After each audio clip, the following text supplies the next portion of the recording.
رأي الفنان سمير غانم في نجوم الكوميديا، وهل يرى سعيد صالح أكتر موهبة من عادل إمام؟ اهلا بكم في قناتي اخبار النجوم مع ايمي. لسه ما اشتركش يشترك ويحط اللايك والكومنت، اختكم محتاجه دعمكم. حابه اشكركم على دعمكم لقناتي، يا رب يديمكم دايما نعمه ورزق في حياتي، وبتمنى منكم مزيد من الدعم.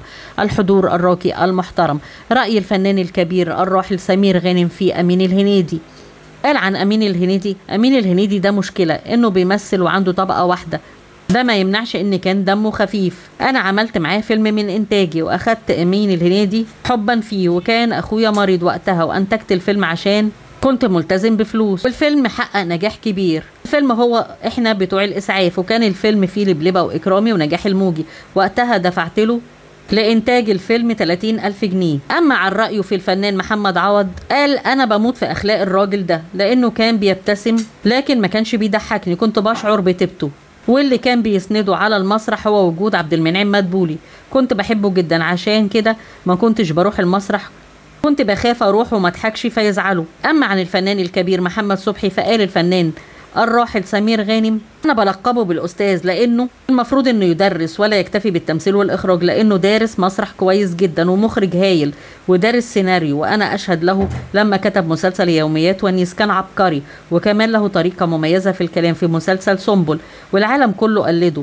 صبحي معلم، له اسقاط معين في الكوميديا، بيعتمد على اللياقه البدنيه اللي عنده وبيشغلها احسن وبيستغلها احسن استغلال، زي ما انا كده بستغل الاكسسوارات في اعمالي على المسرح. اما راي الفنان الكبير سمير غانم في الفنان محمد نجم، بيقول سمير غانم عن محمد نجم ان فنان عنده روح مختلفة، نفس ستايل محمد عوض. من اجمل الروايات اللي عملها مسرحية عش المجانين، افيه شفيق يا راجل، ودي من انجح الافيهات اللي قالها في مسرحياته، وما فيش اتصال مباشر بيني وبينه.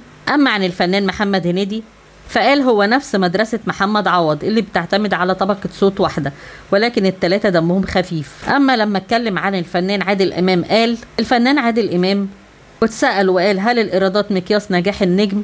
فقال سمير غانم: أهم من الإيرادات نجاح الرواية نفسها، مش نجاح النجم. ولو نجحت الرواية نجح النجم معاها.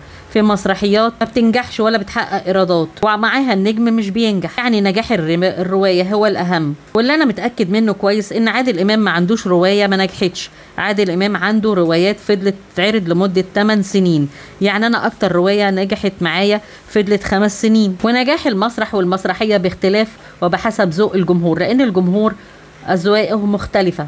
ردا على ما يقال إن الفنان سعيد صالح أكتر موهبة من عادل إمام، قال الفنان النجم سمير غانم: ممكن، لكن عادل إمام أكتر جدية. ورجع واتكلم عن محمد هنيدي وقال: قوي وجامد، كان بيضحكني في الأول.